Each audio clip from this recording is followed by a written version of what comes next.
మీ car EMI కట్టలేకపోతున్నారా? మీ car EMI మేము కడతాం. ఈ నెంబర్కి కాల్ చేయండి. హలో నమస్తే, వెల్కమ్ టు సుమన్ టీవీ. ప్రస్తుతం మనతో రాజేశ్వరి అమ్మగారు ఉన్నారు. వీరితో ఈరోజు కొన్ని విషయాలు మనం మాట్లాడదాం. అమ్మ నమస్తే. నమస్తే అమ్మా.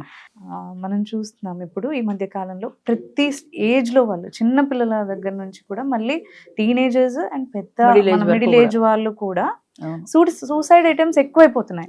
ఏదో ఒక కారణం వల్ల, గొడవలను, టార్చర్ అనో, పిల్లలు అయితే ఎగ్జామ్స్ లో ఫెయిల్ అయ్యామని తల్లిదండ్రులు సూసైడ్ చేసేసుకుంటారు. చిన్న విషయాన్ని కూడా. రీసెంట్ గా మొన్న మనకు జరిగిన ఒక కేసు ఏంటంటే, డాక్టర్, ఒక మహిళా డాక్టర్ అత్తమామలు ఇంకా భర్త వేధింపులకి సూసైడ్ అటెంప్ట్ చేసి ఇప్పుడు హాస్పిటల్లో ఉన్నారు. అంత డాక్టర్ చదువుకొని కూడా తను ఆ వేధింపులకి, ఆ స్టేజ్ కి వెళ్ళింది అంటే మైండ్ సెట్ ఎలా ఉంది అంటున్నారు అసలు. యాక్చువల్లీ ఇది ఒక రకమైన మానసికమైన బలహీనత అమ్మా. అంటే చిన్న చిన్న ఓటమిలు కూడా, ఇప్పుడు 10th క్లాస్ పరీక్ష పాస్ అవ్వలేదని చచ్చిపోయాడు అనుకో, చచ్చిపోయి ఏం సాధిస్తావు నువ్వు? నేను ఎప్పుడు అదే చెప్తాను, చనిపోతే జీవితంలో నువ్వు ఓటమిని యాక్సెప్ట్ చేసినట్టే. నువ్వు బ్రతికుంటే ఇంకోసారి కట్టుకుంటావు, పాస్ అవుతావు. అసలు అంటూ బ్రతికుంటే ఒక సమస్యని నువ్వు ఓవర్కమ్ చేసే ప్రయత్నం చేసి సాధించగలుగుతావు. చచ్చిపోతే లేదు కదా, నువ్వు ఓటమిని అంగీకరించినట్టే. అని చేత కావాలంటే గెలిచి అప్పుడు చచ్చిపో. నీ సమస్యని నువ్వు సాధించి గెలిచి, ఇదిగో నేను గెలిచానని చెప్పాక నువ్వు చచ్చిపోయినా పర్వాలేదు. అంతేగాని కేవలం ఓటమిని తట్టుకోలేక చచ్చిపోవడం ఎందుకు? 10th క్లాస్ ఫెయిల్ అయితే చచ్చిపోవడం, లవ్ ఫెయిల్ అయితే చచ్చిపోవడం, ఇంకేంటో ఇలాంటి చాలా చాలా చాలా చాలా అమ్మా నాన్న తిట్టారని చచ్చిపోవడం. చచ్చిపోతే జీవితమే అయిపోయింది కదా. నువ్వు కనీసం బ్రతికుంటే ఎంతో జీవితం ఉంది. ఇప్పుడు ఈవిడ ఉంది, ఇంత చదువుకున్న విద్యావంతురాలు, ఇంత విద్యావంతురాలు అయ్యి వాళ్ళు టార్చర్ పెట్టే ఉంటారు అనుకుందాం. కానీ అది నీకు ఇష్టమైతే వాళ్ళతో కలిసి ఉండి, ఇష్టం లేకపోతే వేరే వెళ్ళినా నీ బ్రతుకు నువ్వు బ్రతకగలవు కదా. అంటే అక్కడ ఆమెకి పోలీసుల దగ్గరికి వెళ్ళినా కూడా న్యాయం జరగదని అనిపించిందంట. ఆ డిసప్పాయింట్మెంట్ లో అనిపించింది, కానీ వెళ్ళలేదు కదా అని నీకు నువ్వే అనేసుకున్నావు. నీకు కన్వీనియంట్ గా ఉంది కాబట్టి పోలీసుల దగ్గరికి వెళ్ళినా న్యాయం డొమెస్టిక్ వైలెన్స్ కేసు ఉంది కదా 2005, అది పెట్టచ్చు కదా. అవుతుందో అవుదో తర్వాత నీ ప్రయత్నం ఏది అమ్మ. జీవితంలో 90 మంది ప్రయత్నం చేయకుండానే వాళ్ళకు అనుకూలంగా ఉన్నది వాళ్ళు అనేసుకుంటారు, అంతే. అది తప్పు. నువ్వు ప్రయత్నం చెయ్యి. ఆమె వెళ్ళిందంటమ్మా, వెళ్తే వాళ్ళు ఆమె తరపున సపోర్ట్ గా న్యాయం జరగదని ఇంకా తెలిసిపోయింది. వాళ్ళకి సపోర్ట్ చేసి వాడు చేసేదేంటి? నీకు ఇష్టం లేకపోతే విడిపోయి నువ్వు బయట ఉండొచ్చు కదా, నువ్వు కోర్టులో డైవర్స్ చేసుకోవచ్చు కదా. హాయిగా ఉద్యోగం చేసుకుంటున్నావు, సంపాదించుకుంటున్నావు. ఎంతమంది బాధపడతారు తను చచ్చిపోవడం వల్ల?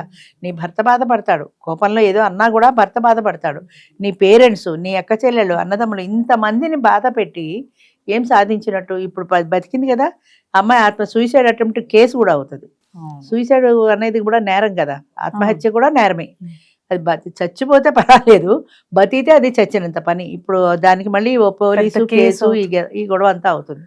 ఇప్పుడు ఆమె సాగు ప్రయత్నం చేసింది కాబట్టి మరి ఆమె మాట ఏమన్నా వింటారేమో పోలీసులు. అప్పుడు వినలేదు కదా, ఆమె మాట వినలేదు కాబట్టి, ఎవరు వినలేదు కాబట్టి చచ్చిపోయాను, నాకు ఇలాంటి బాధ ఉంది అని డొమెస్టిక్ వైలెన్స్లో అంటే ఇప్పుడు ఏమన్నా వాళ్ళు యాక్షన్ తీసుకుంటారేమో. కానీ అది ఒక జీవితాన్ని నాశనం చేసేసుకోవడమే కదా. పిల్లలు అనాథలు అయిపోతారు కదా.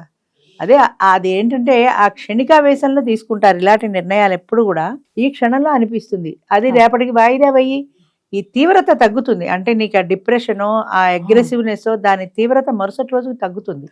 తగ్గిన తర్వాత నీకు కాస్త జీవితం మీద ఆశ పుట్టచ్చు, బ్రతకాలనిపించచ్చు. ఇవాళ చచ్చిపోదాం అనుకున్నది రేపటి వరకు పోస్ట్ పోన్ చెయ్యరు. ఆ క్షణాల్లో చచ్చిపోవాలనగానే ఇమీడియట్గా వెళ్ళి గోదావరిలో దూకేద్దాం అనిపిస్తే వెళ్ళిపోతారు, అంతే. ఆ ఒక్క క్షణం కనుక నువ్వు దాన్ని కంట్రోల్ చేసుకోగలిగితే ఆ బలహీనతని, నీ భవిష్యత్తు బాగుంటుంది. బతుకుంటేనే కదా ఏదైనా సాధించగలుగుతావు. రేపొద్దున్న ఇవాళ కాకపోతే రేపైనా నీ భర్త నీ మాట వినొచ్చు, నీ రోజులు బాగుండొచ్చు. లేదా డొమెస్టిక్ వైలెన్స్ కేసు ఇవాళ కాకపోతే రేపైనా వాళ్ళు కేసు తీసుకోవచ్చు. ఏదైనా బ్రతుకుంటే ప్రయత్నం. అది ఏంటంటే ఒక మానసికమైన బలహీనత. ఆ ఫ్రస్ట్రేషన్లో, ఆ డిప్రెషన్లో ఎందుకు ఎదవ జీవితం అనిపిస్తుంది. చచ్చిపోతే అమ్మ ఎవరైనా సరే చచ్చిపోతే ఏమీ సాధించలేదు.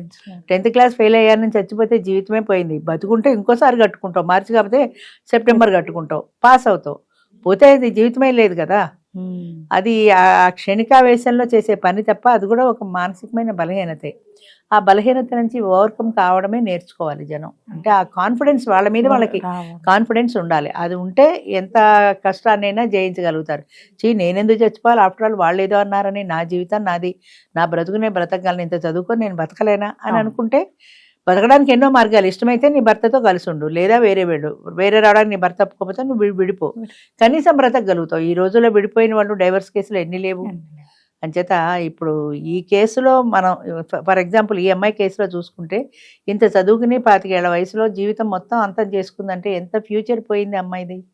అలా కాకుండా ఆ క్షణికావేశాన్ని కాస్త కంట్రోల్ చేసుకోగలిగినట్టయితే అమ్మాయి స్వతంత్రంగా బ్రతికి ఉండేది.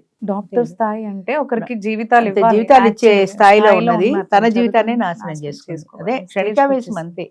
ఆ క్షణంలో కనుక మైండ్ కంట్రోల్ పెట్టుకోగలిగితే అమ్మాయి అద్భుతాలు సృష్టించేది ఫ్యూచర్ లో. అంటే మీరు అన్నట్టు ఆ భర్తతో మాట్లాడు, సాల్వ్ చేసుకోను, దూరంగా అన్నా వచ్చేదో దూరంగా ఉన్నా కనీసం నీ బతుకు నువ్వు బతకగలవు కదా, అవును. జీవితం ఇప్పుడు అయిపోలేదు కాకపోతే కదా. తర్వాత అయినా అత్త మామలు వీళ్ళందరూ భర్త అర్థం చేసుకుంటారు. ఫ్యామిలీ లైఫ్ అనేది జీవితంలో it is a main part and parcel of the life. జీవితంలో చాలా ముఖ్యమైన అంశమే, కానీ అది ఒక్కటే జీవితం కాదు కదా. అది పోతే జీవితం లేదా?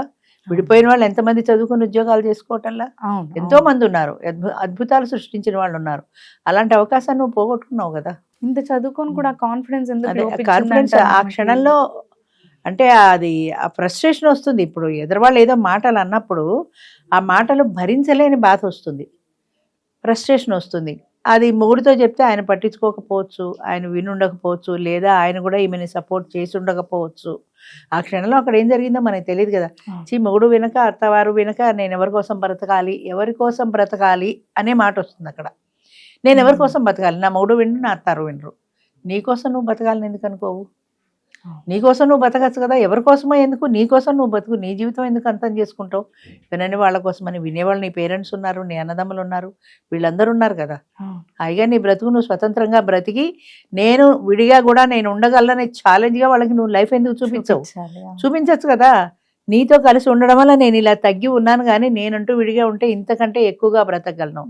మా మెంబర్ ఒక ఆమె ఉంది, ఆమె ఇట్లానే ఎవరినో ఇష్టపడింది, పెళ్లి చేసుకుంది. దురదృష్టవశాత్తు అది సక్సెస్ కాలేదు, బయటకు వచ్చేసింది. ఇప్పుడు అమ్మాయి అద్భుతాలు సృష్టిస్తుంది. మాకే ఆశ్చర్యం వేసింది. షార్ట్ ఫిల్మ్స్ తీస్తోంది, అవార్డులు వస్తున్నాయి అమ్మాయికి, ఫిలిమ్స్కి బోల్డంతా. పాటలు పాడుతుంది, డ్రాయింగ్ వేస్తోంది. ఇన్ని లక్షణాలున్న భార్యని పోగొట్టుకున్న వాళ్ళు నిజంగా దురదృష్టవంతులు కదా. అంతే అది. అక్కడితో పోకూడదు జీవితం, అక్కడితో అంతం అయిపోకూడదు. నీ జీవితం చాలా ముందుంది. నువ్వు కావాలంటే గెలిచి చూపించు. ఎంతమంది మెచ్చుకుంటున్నారు అమ్మాయిని ఇప్పుడు? ఆ ఒక్క వ్యక్తి మెచ్చుకోకపోతే ప్రపంచం ఆగిపోలేదు కదా. ఆ ధైర్యం ఉండాలి మనిషికి, అది రావాలి. అదే ఇట్లా రిలేషన్షిప్స్ లో అయినా కానీ నేనంటే ఎవరికి అవసరం లేదు, నేనంటే వాల్యూ లేదని చెప్పి లేదనే అనుకో. నీకు నువ్వు నీ వాల్యూ నీకుంది.